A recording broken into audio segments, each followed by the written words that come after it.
Ito ang ayaw mangyari ng China ngayon. Ang biglang dumating sa Pilipinas ang kinatatakutan ng China ngayon. Ayon sa nakalap nating impormasyon, nagulat ang People's Liberation Army nang malamang rumesbak na sa Pilipinas ang Indian Navy. Ayon kay Indian Ambassador Shambu Kumaran, formal na niyang inaanunsyo na tutulong dito ang kanilang militar matapos sabihing kampi sila sa Pinas kontra sila sa Chino. Nagulat ang China sa kanilang militar. India stands shoulder to shoulder with our Filipino friends in working towards a shared objective of a peaceful and stable Indo-Pacific.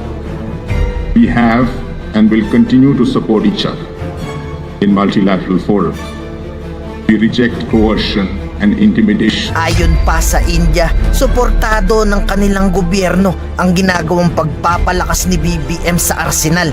Kaya nandito i-deliver na nila in order nating BrahMos pangontra sa China ang cruise missile. We're working towards the earliest possible arrival. I don't have a timeline at this moment, but it's going to be soon. Pakiusap pa ng India, payagan din sana ng Pangulong tumulong magbantay dito ang INS Kagma, isa sa pinakamalaki at pinaka-advanced anti-submarine warfare corvette na nakadaong ngayon sa Manila, na gustong sumali sa Maritime Joint Exercises. Gustong sumama sa pag-iensayo ang India.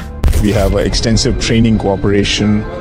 We would like to see joint exercises between our navies. We hope that that can happen soon. Babala pa ng India, mag-ingat ang mga Chino sa pagdating dito ng India na kung lalabag sila sa nilalaman ng UNCLOS, ready din di umano daw silang makipaggera. We fully support our Philippines friends in their efforts to ensure that whatever happens in the seas respects the constitution of the seas, the UNCLOS, and various associated agreements and outcomes. Ngayon, ikaw bilang Pilipino, ano ang masasabi mo at reaksyon sa balitang ito?